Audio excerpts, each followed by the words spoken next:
Okay, good evening, folks. I'm Eshalan talking from Dubai right now. If you guys frequently listening to me, you know me. If not, you can check the description below. We're having a very, very important guest who is a dedicated lifelong learner with a knack of turning complex information into actionable insights and possessing of blend of traditional and cutting edge skills from public speaking to AI driven solutions. His integrity matches with a Mount Everest level of commitment to his work, makes him a trustworthy and innovative leader ideal for driving your business forward. So, welcome, Chad Wooters, to Ash Talks. Thanks, Ash. Appreciate it. Glad to be here. Yeah, Chad, I have seen a lot of trends right now in the market, but this AI becoming a biggest topic. You know why this Nvidia stock is skyrocketing and Meta market is very high, and the people earning capacity also increased, and specifically the Bitcoin is hit the $70,000.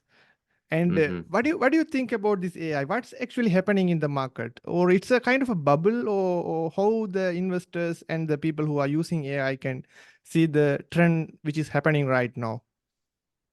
Yeah, AI is just starting. AI is the future. So, we see in the stock markets and investments in general that we always see the ups and downs, the ebbs and flows. What is it? You said $70,000 right now for Bitcoin, but what was it, 6 months, 9 months ago? It was at 30,000 again.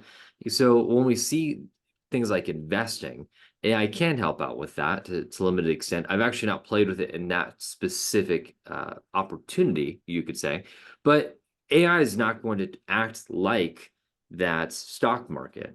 AI is going to be something that, while excitement might rise and fall, while public awareness might rise and fall, AI technology is on an exponential path.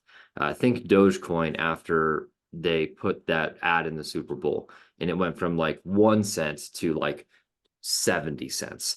That's the kind of growth that we're going to see with AI, because the way and the speed in which AI is learning, and the fact that AI is using AI to learn, is just this crazy cycle that we're going to start to see is going to really take AI into every single job.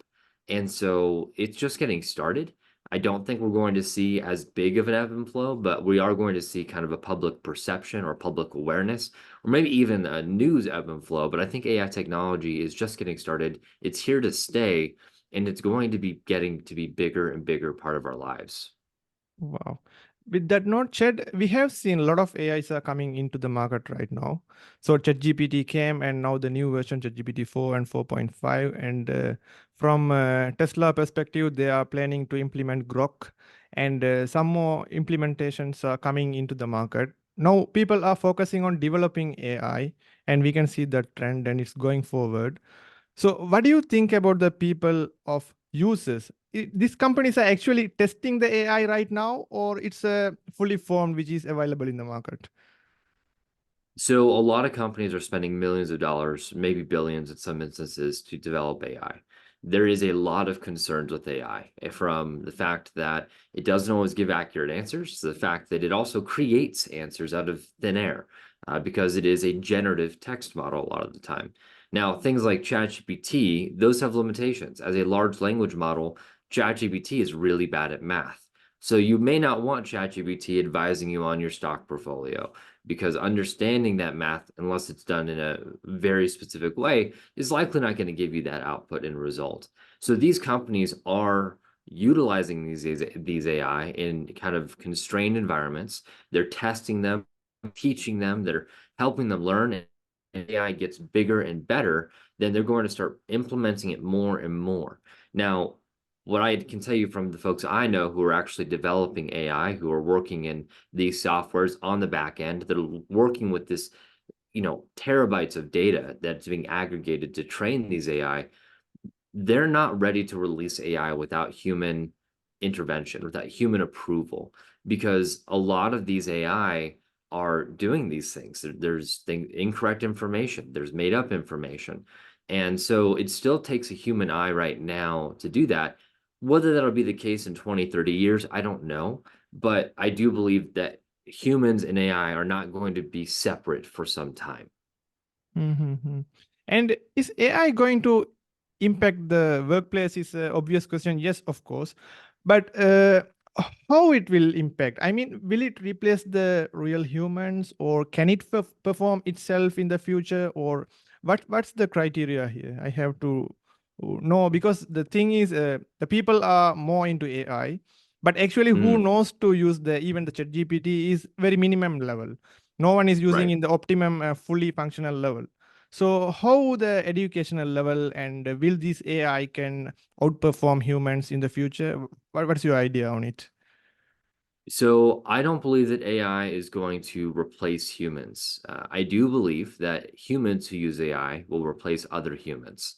When we look at the dynamic, if you look back to where Microsoft Office came into the computer space, and we used to, use paper sheets and we used to keep track of everything on paper, and Microsoft Office didn't replace the people who were doing those jobs. People who learned those softwares and tools replaced the people who were doing those jobs. And I think we're going to see the same evolution with AI. Now, that said, there are people right now today who are using AI to automate things that they really shouldn't be doing. And so I do believe there's going to be three types of users, and these are very broad, and there's going to be infinite amount of subcategories, but you're going to have your what I call the lazy users. And those are the guys that they kind of set it and forget it. They let AI do the work for them. They don't review it. They just say AI make a social media post and AI post that social media post. And without some really granular work, we're going to start to notice that content. We already are noticing that content. Right now on social media, you can see exactly when it posts as AI. You can tell that it has a title. It's got emojis on either end of that title. We can tell the hashtags are not relevant. They're things that a human wouldn't make. There's a lot of the same words being used. And so we already have that class right now. The second class are going to be your regular folks, like you and I, who are learning to use AI in the methodology or for their job or in very basic applications like writing emails or helping them with code or any number of different applications that are pretty rudimentary and pretty basic. And those folks that's going to be the new starting office position, not necessarily a fast food worker, but more of that we're getting into a professional environment. We're going to get into the opportunity to go build a career. You're going to have that basic level of AI understanding. And then our third tier is going to be our super users.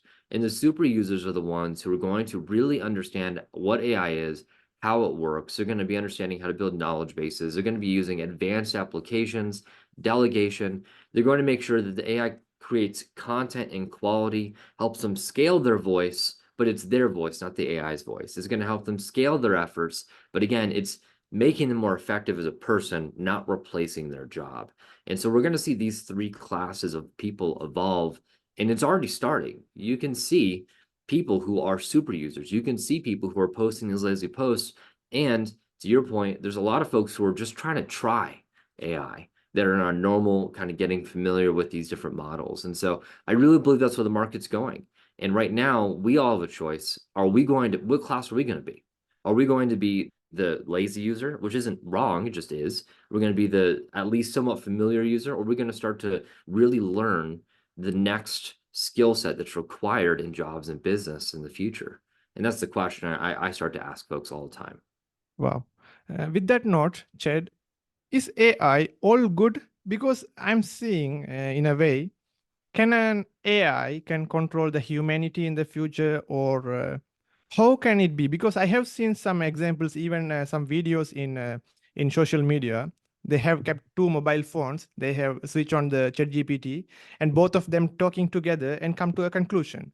So sometimes it may be favor to humankind, or cannot be, right. We cannot argue Mhm. on the solution which they're finding anyway. So what do you think about the AI? If it's fully controllable, is it a good or a bad? How we can moderate this one, or is there a moderating company right now, uh, in middle of the information, or it's just giving the raw fact data into information and making the human as a machine or a shield of AI? Right. I believe AI is kind of like rain. Rain isn't good or bad, but if you live in an area where it floods easily, well, rain is bad. If you live in an area in a drought, rain is good. AI is a neutral force, and when used in specific ways, we're going to see it be good and bad. So looking at this, when is AI bad? Well, AI is bad when people flood the internet with really bad content. If we look in March of 2024, this year, that AI was actually penalized. Google did a survey. They found that over 90% of content in something like 200,000 or maybe it was 2 million posts, so a very large number, hundreds of thousands of pieces of content were 100% AI generated. And so Google in March, on March 5th, said we're penalizing content that is AI, 100% AI generated, because it's flooding the internet and it's not building value for the things that people are looking for. It doesn't help all the time. And in that instance, AI is bad because now you've got people, anyone can become an expert blog writer if you tell the AI X, Y, and Z and have it do this work for you. But what we're seeing is that the world is catching on to that. There are new algorithms, there's new data, there's new research that's going to come out and show this when AI is doing a poor job. And so lazy AI or poor use of AI is a bad thing. On the other side, I use AI, I think every day. I think I probably have between 3 and 10 conversations, sometimes more, with AI because I'm using it to help me think. It's a second brain.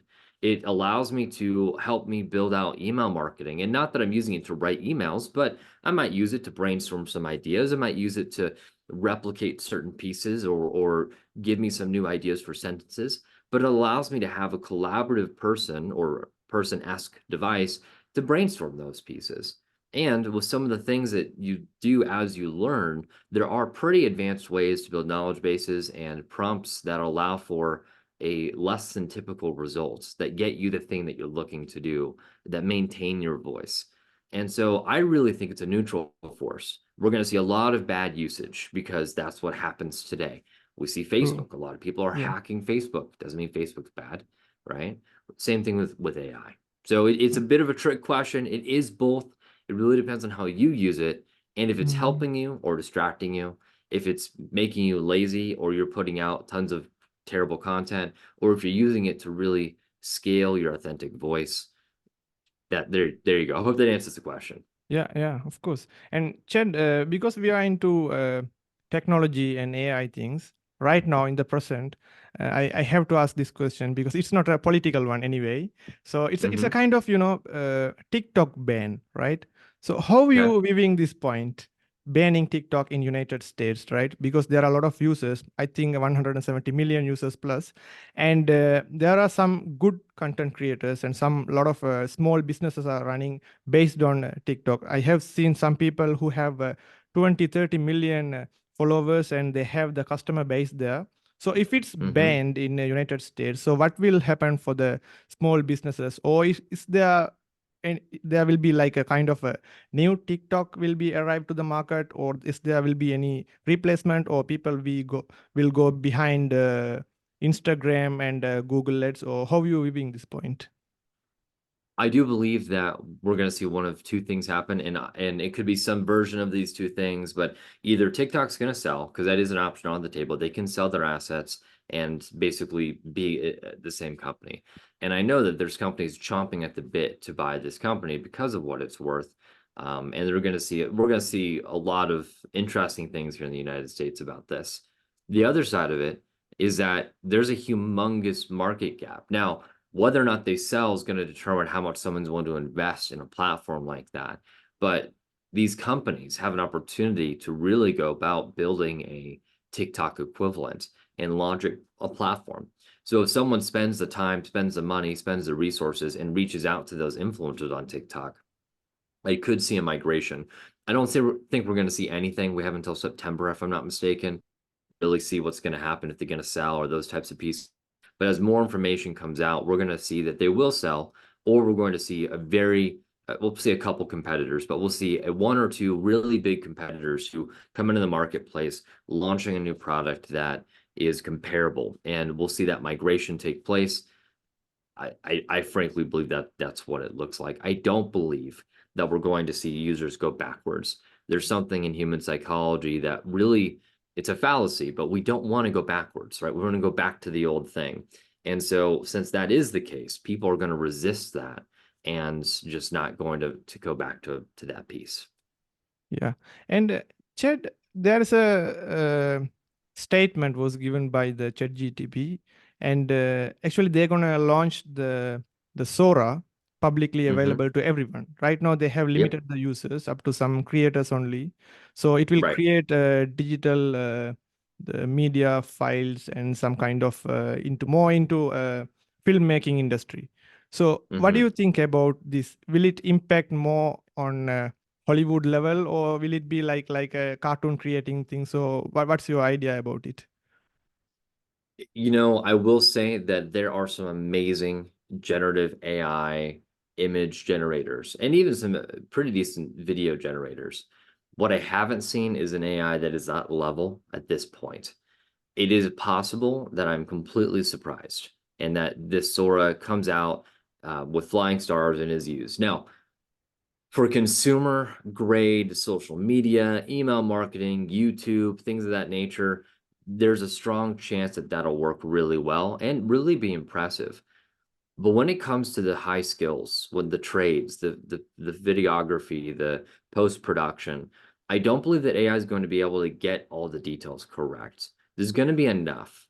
Right now, when you use AI, and I encourage you to try this out, go to ChatGPT if you've got the paid version and ask it to create an image with some text in it. And you're going to see that it doesn't do well. I've yet to have a good experience with ChatGPT and text. True, I might true. get it once, and Yeah, then I'll ask it to do something, and the text suddenly it's a new alphabet. It's not in English, maybe it's Aramaic. I have no idea, but yeah. it's completely shifted. There's certain things. I was building a image for a blog title, and I do use AI imagery a lot. Having good prompts is really good for that. But I built an image and said, "Hey, can you just move the image like an inch to the left? It's like I need this blank space to go put the title of the blog I'm working on." And it was like, okay. And he just gave me an entirely new image, and the part that was broken was still in the same exact spot. And so when we look at it, there's some fundamental deficiencies right now, and I'll go back to that point I made earlier. Someone who can take that image, isolate the elements in Adobe or Photoshop, can open that up, move those elements over, and now you're still needing a graphic designer who just saved themselves hours of work because AI did the base design, and they're now coming in and correcting it, adding the text, doing those pieces. I think that's going to be a lot of where we see this go. Same thing with Sora. Sora is going to help us find and make new B-roll. It's going to help us find and make new footage. Maybe it'll make cartoons and animations and things of that nature, but there's still going to be enough things that it's not going to get rid of the person, at least for your higher end clients, your higher end content. Okay. And Chet, I have to ask this question. Maybe I don't know. Maybe this one also a political question or not. But anyway, now the Bitcoin is there, right? But if you see who are the investors in Bitcoin, so I don't like to disclose some information. It's a lot of used for the bad activities. I mean illegal activities and some money is inflow. So, do you Mm-hmm. think this AI will be used mostly by for the negative side or the positive side? We can't judge anyway. So, but based on the experience of Bitcoin and the coin mining and the dollar value is going up and lower, and the Russians take place in a Bitcoin. So, how you viewing this political scenario with the AI, with the governments also playing a huge role in the game behind this AI? Yeah, I don't necessarily want to sound like a conspiracy theorist, but I think it would be irresponsible for us to say that it's highly possible that the governments are involved in investing in AI. They've got departments. Every government has departments of people who manage their money. And there are times where I'm not AI, Bitcoin is an amazing investment. I know folks that say that that Bitcoin is going to be going up to $1 million of Bitcoin. I'm not a financial advisor. I have a buy and hold strategy. I do believe there's some long-term potential in cryptocurrencies, but I also believe that all governments are going to find some way to try and regulate it. Bitcoin is unregulatable, which is why it is so wonderful for criminals to use for these transfers of currency and things of that nature. Yeah. So we're going to that go up. I don't think we're going to see it completely disappear, barring different governments banning it. But I do believe the governments are playing with it. And it's also incredibly possible, maybe likely, that some governments are influencing the prices of Bitcoin with different policies and things of that nature. I don't I don't want to speak poorly of any politicians, and I don't. My politics don't really matter. But I would say that to give someone absolute power, to give them more power, it provides an opportunity that all of us will be tempted in to sway events that could impact us positively. And while it's legal to influence the markets to, impact your own investments, it would be very simple to say, oh, well, I don't manage my own investments and there's someone else who does that, but I'm going to do X, Y, and Z. And I just feel like for any of us would be tempted. And so I can't blame someone else who'd be in that situation.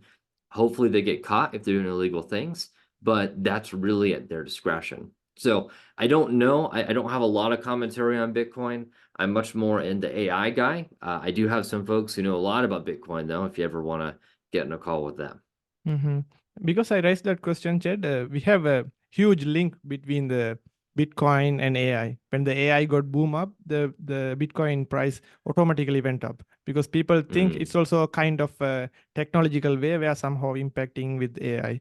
So the tech people focus more into Bitcoin. Anyway, it's fine.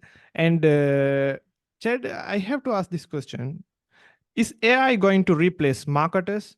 Because I have seen some video images, news reader, and podcasters, right? So a lot Hmm. of AIs are created like kind of, but the video length is very short, like 2 minutes or 3 minutes. So will it replace these marketers? What's your idea, or what do you think about it? Yeah, I don't think so. I'll go back to the thing I said earlier. If you're a marketer and you're not using AI, then what are you doing? You have such an opportunity. You have an assistant marketer who can work for you full time, who doesn't complain, who does a decent job if you train him, and will help you expedite your work. Since I started implementing AI over a year ago into my marketing work, I've found that I'm not 1 or 2 times more productive, but 3 or 4 times more productive. And it does take a lot of thinking. It does take a lot of work to do that. But I believe, back to one of the first things we talked about earlier, that marketers who use AI are going to replace marketers who don't. AI can supplement your work as a marketer, but AI in and of itself is not good at marketing. Even if you tell it it's a marketing expert, it's going to be taking a lot of material, some good, some bad, and trying to mix it up. If you train your AI, if you train it to sound like you, if you train it with a knowledge base of the rules around your marketing, then you're going to have much, much better results and be able to scale your voice. So your knowledge base, your prompting, your what I call source material, or the thing that you're giving it to base its content generation off of, that is critical to your success as a marketer in using it. But no, I don't believe that AI is going to replace marketers. You've seen probably ads for marketers in the past that are like, use this AI, we trained it on marketing. And I'll be honest, some of those things are okay, but some of those things I can get better results with ChatGPT, because with the right prompts and the right knowledge base with the 4 and 4.5, we're seeing these things take over and really take a new direction. Hmm. So marketers' Yeah, jobs are safe. yeah. And Chad, I have to ask this one for the listeners. What is your tip or idea, the people who are now coming to use the ChatGPT or the new releasing Sora or Grok or whatever the name you call based on AI models? So, what is Mhm. your advice for the people who are listening to this podcast? If you're not using AI, go download the app. Go try different. You can try Claude, you can try ChatGPT, you can try Sora, you can try whatever. Go try and access the AI. You're going to be left behind if you don't start learning this as a skill set. If you start today, you're going to automatically start learning. But with that, start to ask the question. If you have a thing that you're thinking of, you're like, can AI help me with this? That's the question you'd ask. Can AI help with this? And if you're in a position, pull out your phone, type it in, give it a shot, or write it down as an idea to try later. One of the first things I did when I was using AI is said, hey, can you help me make a smoothie diet? I was trying to lose some weight, gonna go to some liquid meals, make a smoothie for me.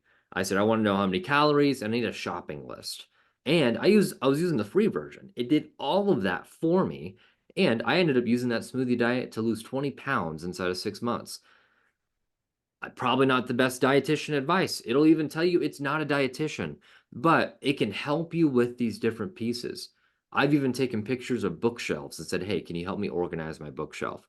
When you look at this, it can help you in so many ways. But the first stumbling block that all people have is that they don't even know how to access the platform. And so that is the first tip you've got to go out there and do. The second one is if you want to do some research or you want to be involved in a group, you can obviously go check out my stuff or you can check out YouTube. YouTube's an amazing resource for how to use AI too. It's going to give you a lot of great videos, a lot of great insights. But the number one thing is just start using it. Wow. With that note, Chad, I have to ask this question. So we have ChatGPT, and other AI tools, right? So when we're using this one, right? So in which area it's mostly impacting on? It's a marketing side or it's a personal growth, and in other field maybe whatever unverified. And how these models are trained? Which data these AI models use? It's from publicly available YouTube data or from the Google, or where it's get these data from, and how we can verify that it is correct and we can trust this source in some scenarios. Well, we can't always verify it's correct. There are any company, not any company, the big companies that are doing this, like OpenAI, Microsoft, these guys are investing literally millions of dollars to do their best to take away any false information. But AI is also like social media algorithms.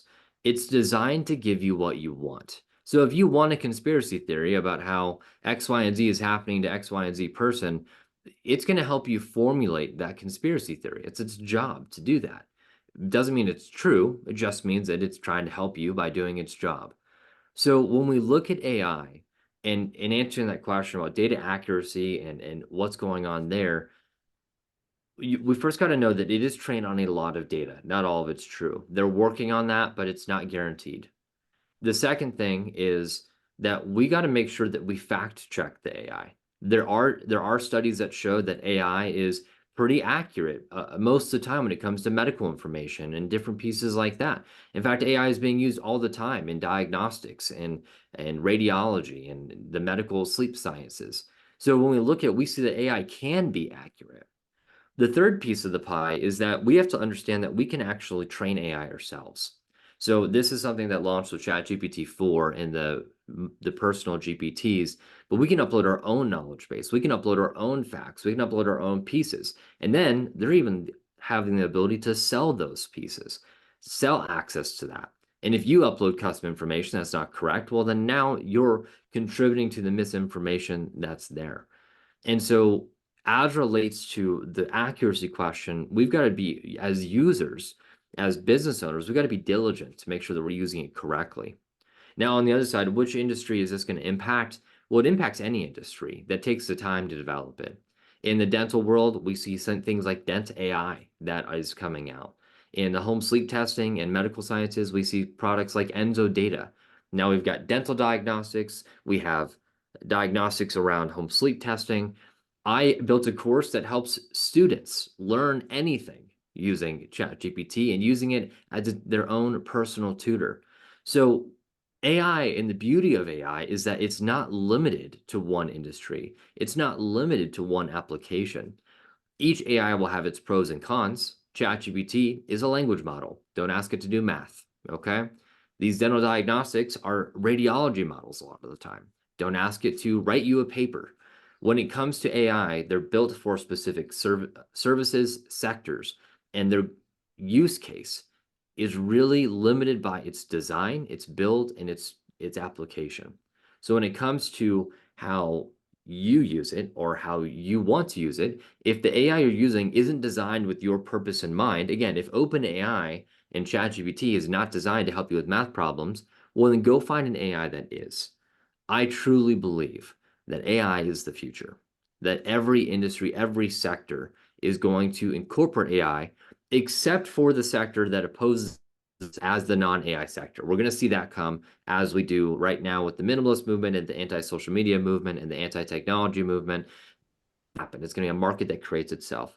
But for the majority of us, for the world, we're going to see AI come out in pretty much every single sector. And we're already seeing it with professionals like me. There is an AI industry now. People who help build AIs, people who help build custom chatbots, people who do these types of things. And so it's really going to kind of go across all industries.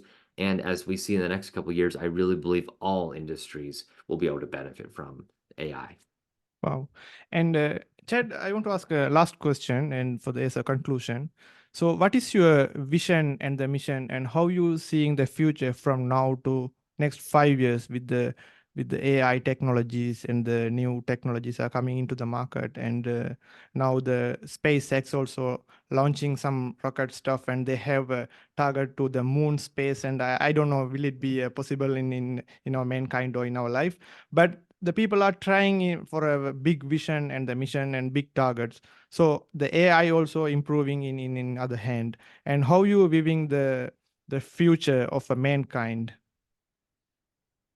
I think right now we're in the early adopter phase of AI. There's a lot of resistance, there's a lot of concern, there's a lot of development happening. We've all gotten hit with AI robocallers.